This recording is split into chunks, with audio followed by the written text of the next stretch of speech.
it is Wednesday night.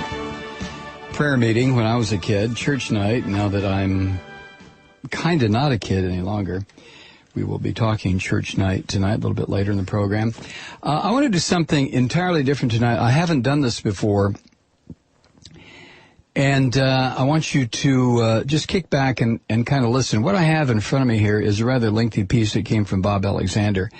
And I want to share the whole thing with you. A couple of weeks ago, he sent me an email, and the subject line was what happened 50 years ago. It had to do with the Kennedy assassination 50th year commemoration. And he wrote in it, if there was a coup, there hasn't been a legitimate government in the U.S. for, say, 50 years. He was referencing the assassination of John Kennedy. And Bob writes, I started thinking about it, and the more I thought about it, I realized I was wrong. There have been 3 governments of the United States in my lifetime. 1 came into power through election theft, and 2 via coup d'etats. And then I started writing and finally wrapped it up. So he sent this to me, and I want to share it with you without the Moment with Bob music or any introduction. I just want to get into it. This is a long piece. It is going to be the most lengthy thing I have ever shared with my audience since I've been in talk radio.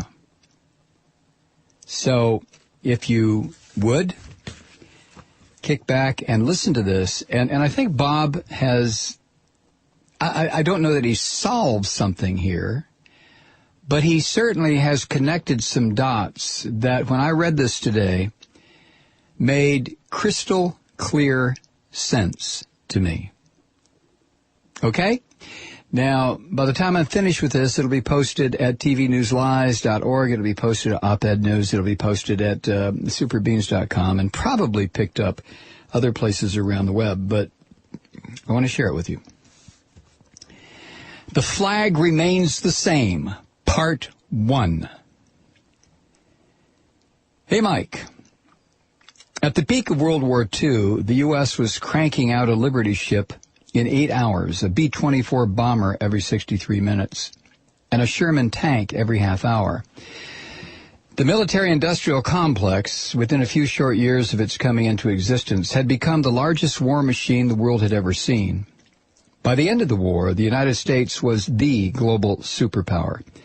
And by signing the National Security Act of 1947 into law, President Truman created the CIA and the national security state.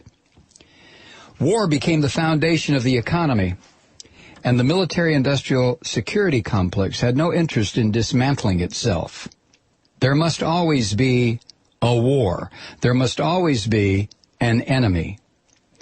The Soviet Union, the most valuable ally of the United States during World War II, became the enemy, and communism became the all-pervasive threat. Here's a quote from Adam Curtis's documentary, Century of the Self, Part 2, The Engineering of Consent. Quote, in 1953, the Soviet Union exploded its first hydrogen bomb, and the fear of nuclear war and communism gripped the United States. At this point, Edward Bernays, who, by the way, was Sigmund Freud's nephew, Edward Bernays was living in New York. In the 1920s, he had invented the profession of public relations and was now one of the most powerful PR men in America. He worked for most of the major corporations and advised politicians, including President Eisenhower. Bernays argued that instead of trying to reduce people's fears of communism, one should actually encourage and manipulate the fear. End quote. Fear fueled the consent given to the military-industrial complex, and it made certain Americans were propagandized with high-test boogeymen. In 1953, Senator Joseph McCarthy gave a speech in West Virginia where he said, quote, the State Department is infested with communists. I have here in my hand a list of 205, a list of names that were made known to the Secretary of State as being members of the Communist Party and who nevertheless are still working and shaping policy in the State Department. End quote. McCarthy never made his list public nor produced any solid evidence that there was even one communist in the State Department. But the Americans, listening to McCarthy's so-called revelations, were shocked to their core. The enemy was not lying in wait on some foreign shore. The enemy was in our midst, within our own government. Anti-communist propaganda was everywhere. From lurid Mike Hammer paperbacks to Hollywood films, communists were scheming to extinguish the beacon of freedom that was the United States of America. The film Red Nightmare was produced by Warner Brothers and narrated by Jack Webb, Sergeant Joe Friday from the radio and television series Dragnet. Though the film was made for the Department of Defense, it was shown on television and distributed to schools as an educational film. Red Nightmare begins with shots of a typical small American town. But as the camera pulls back, we see it is surrounded by barbed wire and patrolled by Soviet Army guards. Webb tells us this looks like any American town, but, quote, this is not an American town. However, it can be assumed that such a town does exist, shrouded in secrecy and protected by utmost security deep behind the Iron Curtain. You might call this a college town, communist style.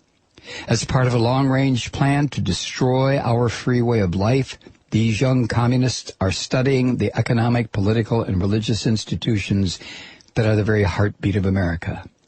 The courses here in this strangest of all schools, espionage as a science, propaganda as an art, sabotage as a business. This nameless American city, deep in the vastness of the Soviet Union, stands as a symbol of Russian treachery, of long-range communist conspiracy. End quote. Imagine the shock to the American psyche to see the Soviets had actually constructed an Anytown USA to groom spies where they could perfect their Americanisms so they could walk among real Americans undetected. Did people watching Red Nightmare doubt Jack Webb when he said, it can be assumed that such a town does exist? Because of their fear-induced mania, when they saw the Hollywood sets, watched the cast of Warner contract players enacting the crude, simplistic plot, audiences believed it was all true. As William Blum wrote in his book, Rogue State, quote, during the Cold War, U.S. foreign policy was carried out under the waving banner of fighting a moral crusade against what Cold Warriors persuaded the American people, most of the world, and perhaps themselves, was the existence of a malevolent international communist conspiracy. But it was always a fraud. There was never any such animal as the international communist conspiracy, end quote. The Cold Warriors spun their ubiquitous false propaganda of a communist conspiracy and drove it home so deeply and thoroughly, it drove the country insane. Some moments of reason managed to slip through the madness, but were for the most part ignored. In Eisenhower's speech, The Chance for Peace, he described a future without peace with the Soviets. He said this, the best would be this, a life of perpetual fear and tension, a burden of arms draining the wealth and the labor of all peoples, a wasting of strength that defies the American system or the Soviet system or any system to achieve true abundance and happiness for the peoples of the earth. Every gun that is made, every warship launched, every rocket fired, signifies, in the final sense, a theft from those who hunger and are not fed, those who are cold and not clothed. The cost of one modern heavy bomber is this, a modern brick school in more than 30 cities.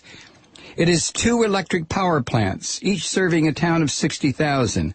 It is 2 fine, fully equipped hospitals.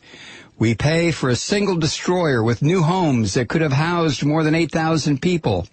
This is not a way of life at all, in any true sense.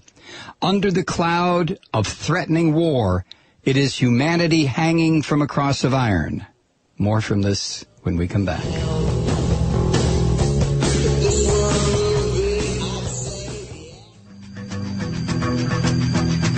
21 past the hour. Back to this piece from Bob Alexander. I just read for you a little bit of the Cross of Iron speech that Eisenhower made. Back to Bob. And in his farewell speech to the nation, Eisenhower spoke clearly about the real threat from within the country. This is what Eisenhower said. Quote, "Until the latest of our world conflicts, the United States had no armaments industry. But now we can no longer risk emergency improvisation of national defense. We have been compelled to create a permanent armaments industry of vast proportions. The conjunction of an immense military establishment and a large arms industry is new in the American experience. The total influence, economic, political, even spiritual, is felt in every city, every state house, every office of the federal government. In the councils of government, we must guard against the acquisition of unwarranted influence, whether sought or unsought by the military-industrial complex. The potential for the disastrous rise of misplaced power exists and will persist. We must never let the weight of this combination endanger our liberties or democratic processes." End quote. Eisenhower. Eisenhower was not to be succeeded by his vice president, the eager and ambitious Cold Warrior Richard M. Nixon.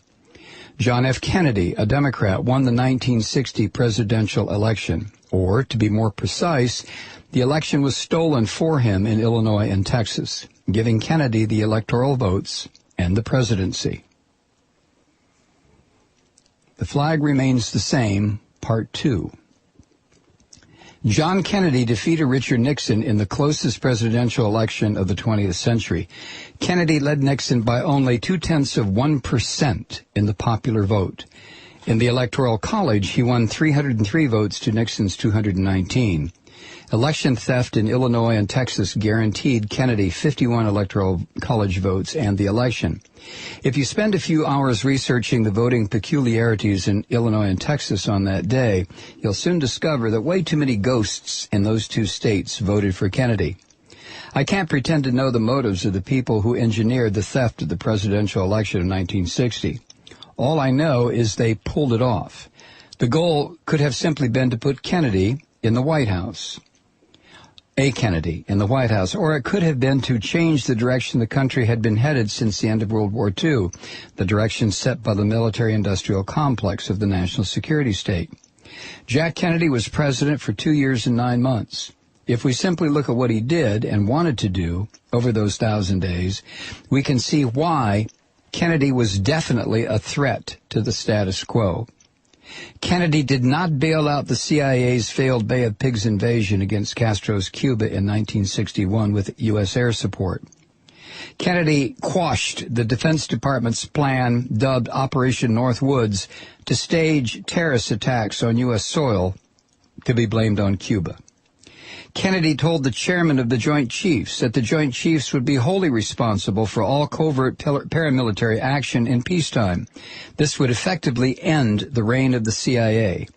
Kennedy fired the director of the CIA, Allen Dulles, and promised to splinter the CIA into 1,000 pieces and scatter it to the winds.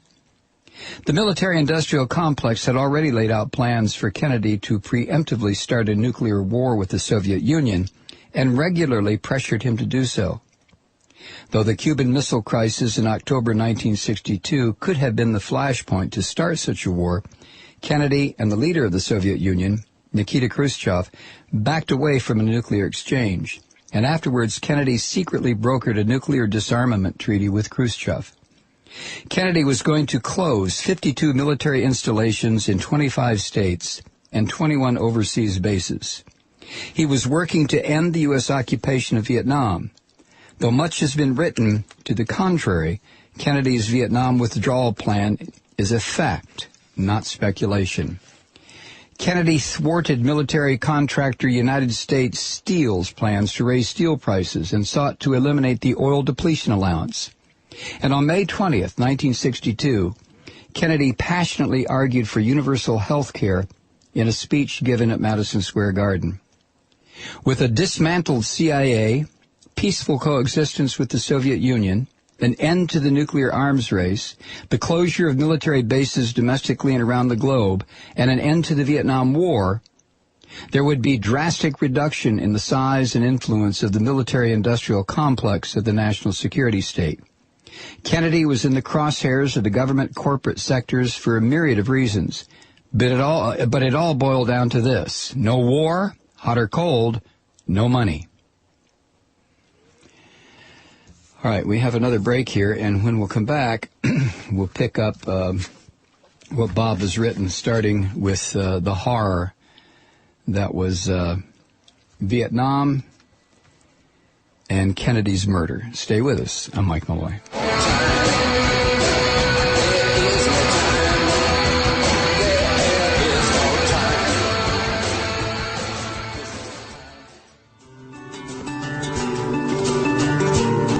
25 before the hour. Back to The Flag Remains the Same by Bob Alexander.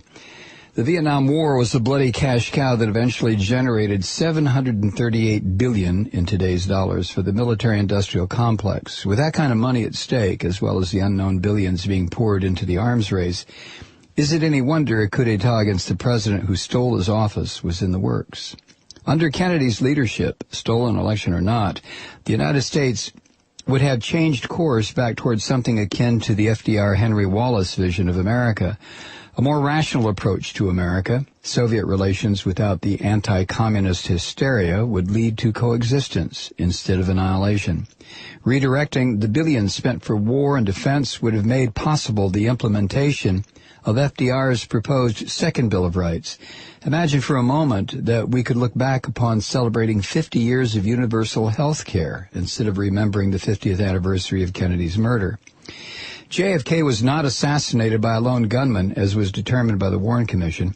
The commission concluded that Lee Harvey Oswald fired 3 shots from a 6.5 millimeter Carcano Model 9138 carbine, killing Kennedy and wounding Texas Governor John Connally.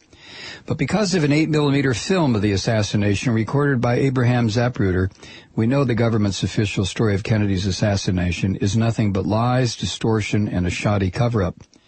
Zapruder's camera advanced the film at 18.3 frames per second. We know exactly, from start to finish, how long it took for the assassination to take place, from the first to last shot fired. We know how long it takes to aim, load, and fire the Carcano rifle 3 times. We know it is not possible to fire 4 shots with that rifle in the allotted time. And we know not one marksman has duplicated Oswald's alleged marksmanship using Oswald's rifle in the condition as it was found in the so-called assassin's nest at the Texas School Book Depository building. Figuring out how many shots were fired based on how much damage was done to Kennedy, Connally, to the car, and to a bystander, the minimum number of shots required seems to be no less than 4, and probably more like 6. The House Select Committee on Assassinations, formed in 1976, concluded there were at least 4 shots. There were more than 3 shots, therefore there was more than one gunman. Therefore, there was a conspiracy. That's all we need to know. As to the actual identities of the gunmen, that's almost irrelevant. The gunmen were the puppets of the conspirators. What's more important is to look at those who benefited from the assassination. From that pool, we can see the breadth and depth of the conspiracy, the creation of the killing zone, and the subsequent cover-up. Of all the peripheral entities swirling inside the assassination conspiracy maelstrom, who could plan and benefit from the murder? There's only one consistent candidate, the military-industrial complex of the national security state. Could the Russians, the Cubans, or the Mafia, or any other of the usual suspects change the motorcade route that led to the presidential limousine to the killing zone? Of course not. The destruction of evidence began within hours of the president's death. Senior officials of the U.S. government, especially those at the CIA and FBI, destroyed evidence and lied about the assassination and the events that led up to it. As Donald Sutherland's character in the movie JFK explains, quote, "That's the real reason, isn't it? Why? The how and the who is just scenery for the public. Oswald, Ruby, Cuba, the Mafia keeps them guessing like a game, prevents them from asking the most important question. Why? Why was Kennedy killed? Who benefited? Who has the power to cover it up? Who? The only answer that covers all the bases is the military-industrial complex of the national security state. Who but the government had the wherewithal to engineer such a cover-up and steadfastly maintain it through the coming decades? And isn't it monumentally fortuitous, how incredibly opportune, that a neurotic, misguided misfit, a lone gunman named Lee Harvey Oswald, just happened to assassinate the one man who could deny the ambitions of the military-industrial complex of the national security state? After Kennedy's assassination, the United States was back on course to war and reaping profits from war. And it would stay on that course for the next 37 years until the next coup. The flag remains the same, part 3. Remember that queasy period from November 7th to December 12th, back in 2000? For 36 days, we didn't know who was going to be the next president of the United States. At first, the solution seemed so obvious. Recount the votes in Florida by hand. A recount had to be done by hand because of the hanging or dimpled Chad issues with the computer punch card ballots. A hanging Chad occurs when the perforated square on the ballot next to the candidate's name isn't completely punched through and remains connected to the ballot. The counting machine's rollers push the Chad back into place, so to the counting machine, it appears there wasn't a selection made for that candidate. A dimpled Chad occurs when the voter doesn't push hard enough to punch through the card, or the holding tray beneath the ballot becomes so clogged with Chads the voter can't push through the ballot. And again, the voter selection is missed by the vote counting machine. Anyone who has ever used a paper hole puncher has seen when the tray holding the punches becomes full and prevents the plunger from punching through the paper. So instead of a hole, voila, a dimple is created on the paper. Since a machine can't count hanging or dimpled Chad ballots, the easiest way to see the voter's intent is to actually look at the ballot. The Republicans didn't have any problem with the mandatory machine recount of Florida's votes because the resulting tally wouldn't vary that much from the first machine count. But all hell broke loose when, as provided under Florida state law, Gore requested hand recounts in 4 Florida counties. The Republican noise machine ignored the rationale for a hand count, as well as Gore's legal standing to request it. The Republican mantra became, "We've counted and recounted the votes. Bush won."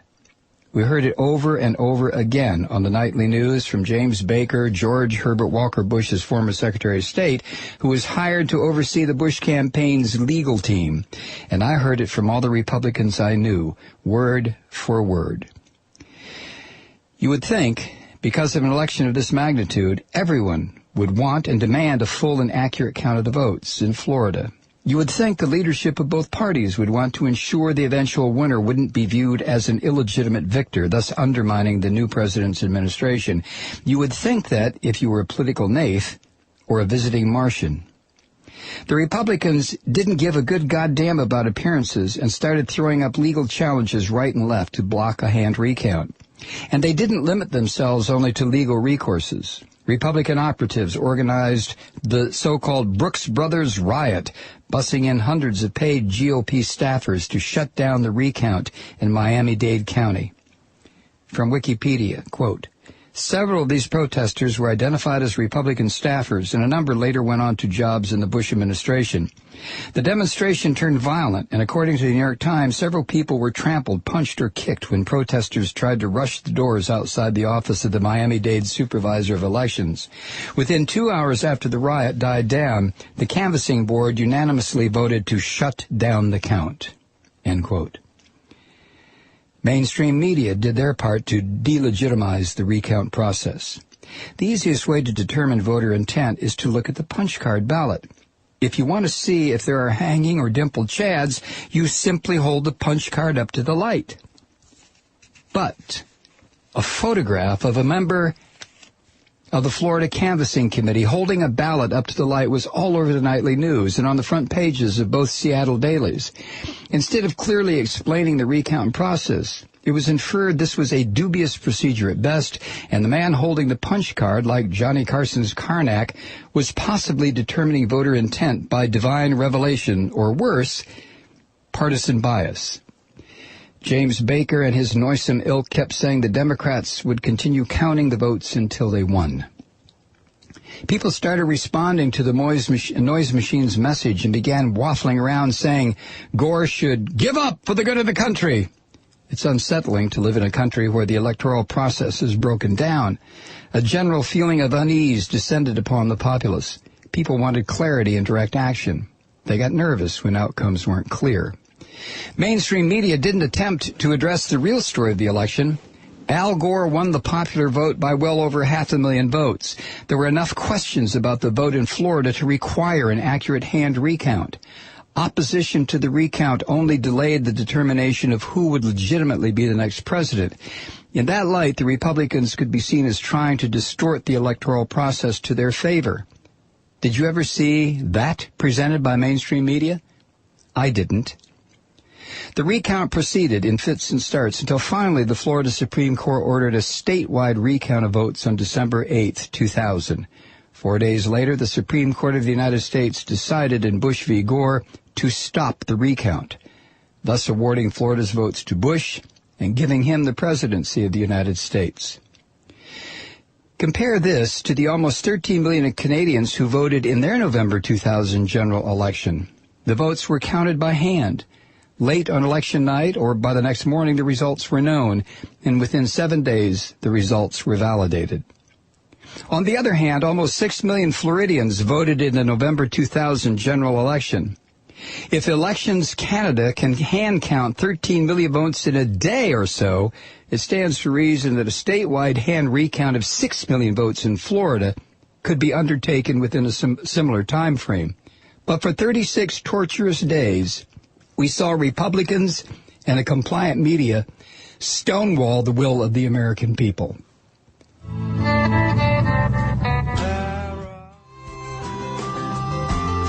10 before the hour. On November 12, 2001, a consortium of major United States news organizations conducted the Florida Ballot Project and released a comprehensive review of all Florida ballots statewide and determined that Al Gore won the election. At first, it was just election theft. The Republican machine attempted to steal the election with rigged voting machines, the infamous butterfly ballots, and purged over 54,000 citizens from the Florida voting rolls. But that still couldn't put Bush over the top. A statewide hand recount would show Gore won the state, so the Supreme Court of the United States intervened, overturned the people's decision, and handed the election to Bush. This is when a failed attempt to steal an election became a coup d'etat. Mainstream media went into overdrive to convince Americans this was a normal transfer of power. When was the last time you saw something that had never happened before described as normal? Since when does a coup d'etat go unrecognized? Only in the United States. The flag remains the same, part 4. From Wikipedia, quote, a coup d'etat is the sudden deposition of a government, usually by a small group of the existing state establishment, typically the military, to depose the extant government and replace it with another body, civil or military, end quote. If Kennedy's murder was a simple assassination by a lone nut, then the only real changes would have been his replacement as prescribed by the Presidential Succession Act. But the reversal of Kennedy's policies started the day after his funeral. This was a coup. The country was on a new course, and I believe all subsequent presidents after Kennedy were made well aware of the fact that their primary job was to support the agenda of the military-industrial complex of the national security state. The 8mm Zapruder film was an effective visual aid demonstrating what could happen if they didn't. I've always thought there was a slight possibility every new president-elect might have been shown a similar film from that day in Dallas, but from a better vantage point and shot in 35mm. You know, the government's good copy.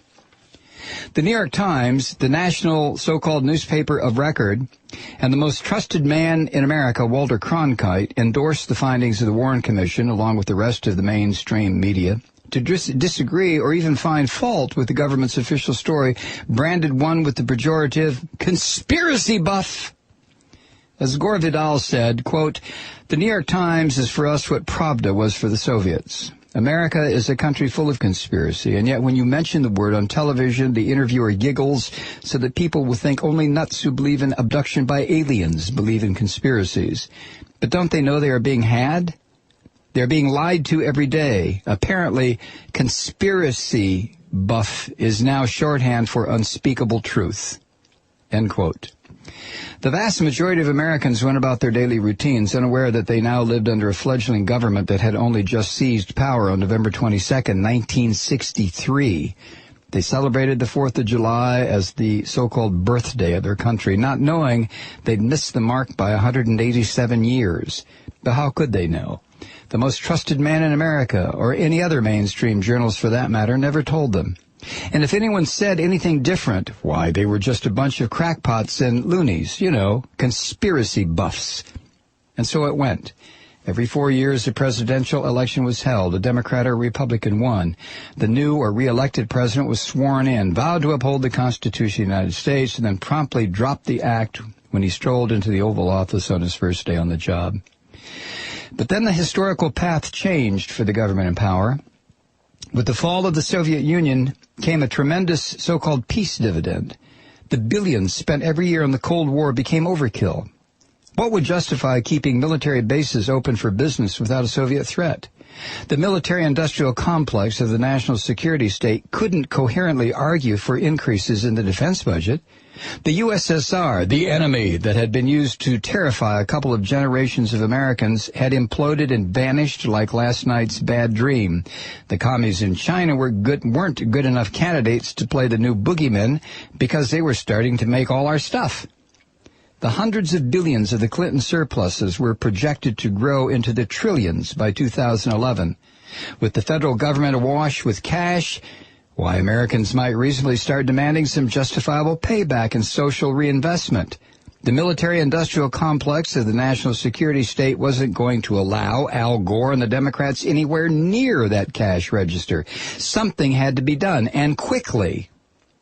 The coup d'etat of 1963 established a new government that lasted until the election theft and coup of 2000. Meet the new boss. He's not the same as the old boss. The national security state needed a pliable doofus as their front man and someone they could trust, one of their own, to stand in the wings and feed the doofus his lines. Enter George W. Bush and Dick Cheney. The problem arose when the Bush-Cheney campaign machine couldn't pull the election off the election theft in Florida, so the big boys had to step in and save the plan. And one more time, the mainstream media played their part and told the public, same as it ever was. And once again, wasn't it monumentally fortuitous and so incredibly opportune that just 234 days into the new government's regime, a ragtag group of terrorists masterminded by a CIA asset operating from a cave in Afghanistan somehow eluded the defense of the most powerful nation on earth and attacked the financial and military centers of the United States, thus giving the military-industrial complex of the national security state carte blanche to do any goddamn thing it wanted into the foreseeable future. The response to the attacks of 9/11 was to invade Afghanistan and lie the American people into an illegal war, a preemptive war, in Iraq. Now, I'm going to pause here because we're almost at the end. There's only a few paragraphs left, and I don't want to get into them and then have to break for this top-of-the-hour break. So what Bob has done is taken us at this point from the aftermath of World War II with this massive military-industrial complex that Eisenhower did warn us about. Through the assassination of Kennedy, through the theft of the election that was handed to George Bush, up to September 11th, 2001. Where do we go from here? Stick around. I'm going to finish this up when we come back. I'm Mike Malloy.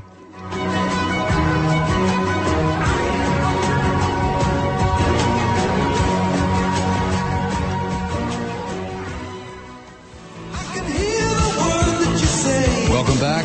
7 past the hour. All right, up to this point in this piece that Bob has written, The Flag Remains the Same, we're at the point, I think, where we understand that we've had one election theft and 2 changes of government via coup d'etat since 1963. And by tying it all together the way Bob Alexander has, it becomes crystal clear as to why we are where we are. You know, it was just announced the other day with this so-called budget agreement that the military will get another $500 billion as it inches up to $1 trillion for what? All right. Let me back up just a few lines. The coup d'etat of 1963 established a new government that lasted until the election theft and coup of 2000. Meet the new boss. He's not the same as the old boss. The national security state needed a pliable doofus as their frontman and someone they could trust, one of their own, to stand in the wings and feed the doofus his lines. Enter George W. Bush and Dick Cheney. The problem arose when the Bush-Cheney campaign machine couldn't pull off the election theft in Florida, so the big boys had to step in and save the plan. And one more time, the mainstream media played their part and told the public, same as it ever was. And once again, wasn't it monumentally fortuitous and so incredibly opportune that just 234 days into the new government's regime, a ragtag group of terrorists, masterminded by a CIA asset operating from a cave in Afghanistan, somehow eluded the defenses of the most powerful nation on the earth and attacked the financial and military centers of the United States, thus giving the military-industrial complex of the national security state carte blanche to do any goddamn thing it wanted into the foreseeable future. Their response to the attacks of 9/11 was to invade Afghanistan and lie the American people into an illegal, preemptive war in Iraq. After any coup, the conspirators consolidate their power and quickly deal with any perceived threat to that power. Elections can only be allowed if the outcome is guaranteed to be in their favor. If there's any doubt, then steps will be taken to ensure the proper outcome. That's why we saw another stolen election in Ohio in 2004. In 2008, Barack Obama said everything we wanted to hear, and after being swept into office, dutifully did everything he was told. I can only assume his lifelong ambition was to be a footnote president, the guy with an asterisk next to his name, and at the bottom of the page it'll say, the first African-American president. In a few more years, Hillary Clinton should be able to join the pantheon of footnote presidents. The major difference between the current and previous governments should be alarming, but they don't seem to concern the public very much at all. Currently, Americans have a now you see it, now you don't constitution. Remember when Keith Olbermann on MSNBC crossed off the Bill of Rights one by one after the Patriot and Military Commissions Acts were passed? It was more than just a civics lesson. He was telling us that what we took for granted didn't exist anymore. Americans now live in a country where extraordinary rendition and extrajudicial decisions can leave them extra crispy.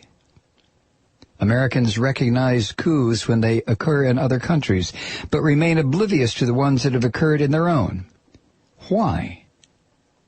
The answer cannot be as simple as they weren't told about it in the papers or on television. This is a part of it, I'm sure, but it's a topic scrupulously avoided everywhere, even among ourselves. Even though massive changes have occurred right before our eyes, we treat this current iteration of the government as if it had always been the government we read about in history books. This current government, among other things, spies on 5 billion cell phones every day. The President of the United States has boasted, I'm really good at killing people. How does that jibe with the notion that America is the land of the free and the home of the brave?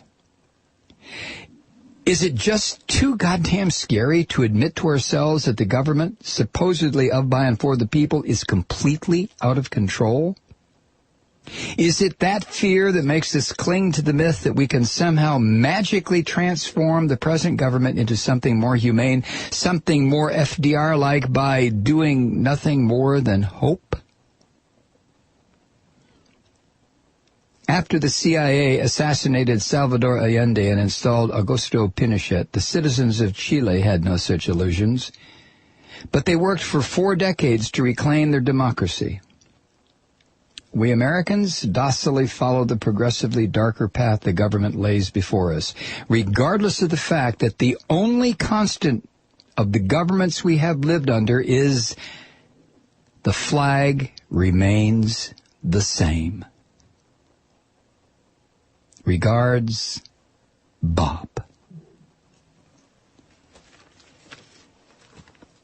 Whoosh.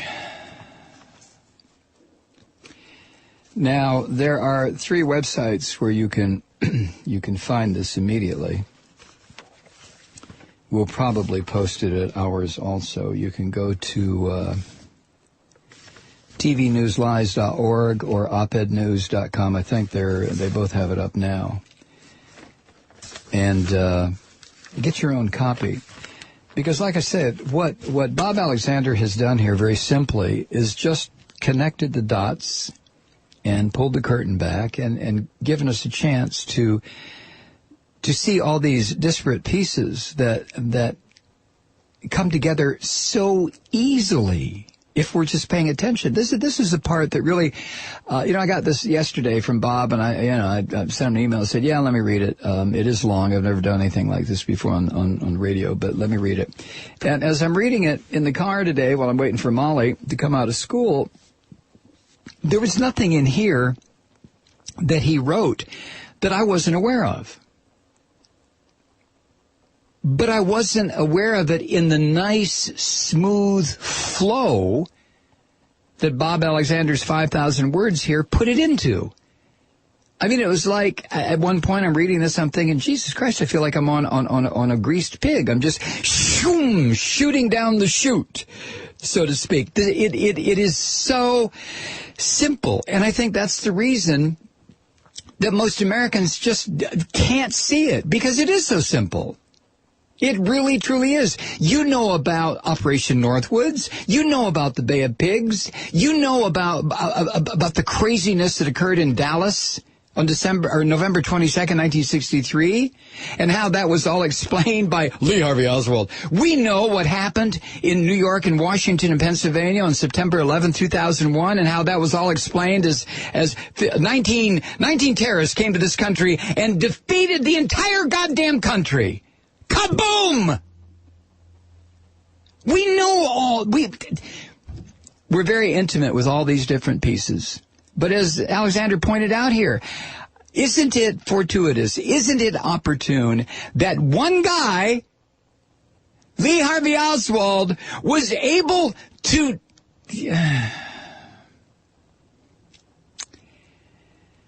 And one Supreme Court... 5 members of the Supreme Court were able to do their part. Now, when I finished reading what Bob sent me, I sat there for a while and I thought, okay, damn, now what? To have this knowledge, to understand not just how the dots are connected, but how the pieces so easily interlock. We all know about the national security state. Jesus Christ, how many times do we have to be told we can't even take a dump without the NSA knowing about it? There's not an email you can send or a cell phone call you can make without it going into a database someplace. We know all of this. So what? Right? So effing what?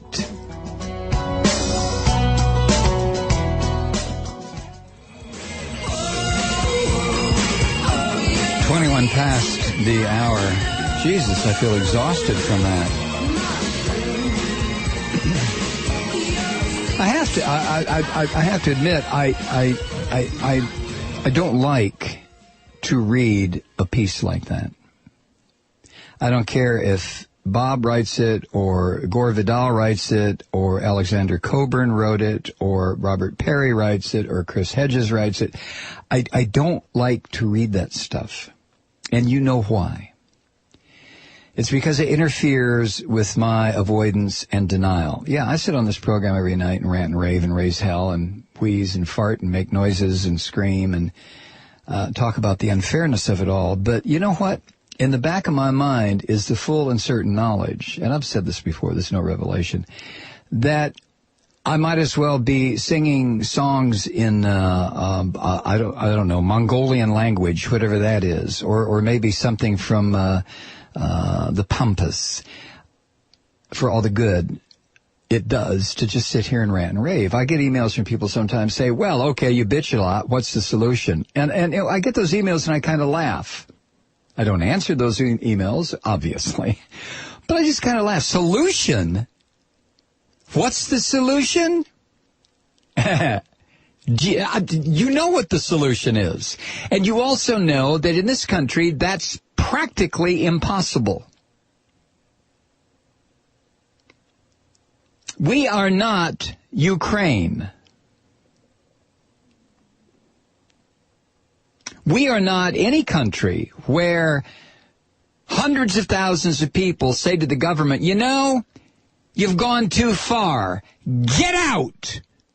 That's not us. That will never happen here. Ever. Do you know what will happen? And I'm starting to realize this. Here's what's going to happen in this country. Nothing. Nothing. This system is so deeply entrenched, and it is so controlled, and there is so much military power and surveillance state power involved here, that nothing is going to change. Not next month, not 10 years from now, not ever. You know, one time about, I don't know, what was it, 6, 7, 8, 9 years ago, I made some crazy statement on a program I was doing, and it was during the bad years of the Bush administration. And I said, you know, in a sense, if you're in the right group, and I didn't put myself in there or none of my listeners, if you're in the right group, fascism is not that difficult to live under. It really isn't. It's only the groups that are targeted, the ones that wind up in the cattle cars and the death camps. It's a bitch for them. But if you take a look at what's going on in this country, you know, the income disparity, this division that is just beyond our ability to really comprehend. And you realize as door after door of civil liberties is closed, as scumbag after right-wing scumbag like the Glenn Becks and the Limbaughs of the world continue to pound home this nonsense about, oh, there's socialists among us. You know, and these teabag halfwits sit there and go, yeah, there is. There really is.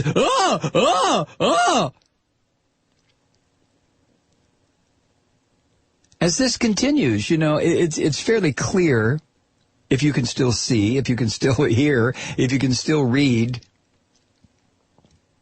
that nothing's going to happen.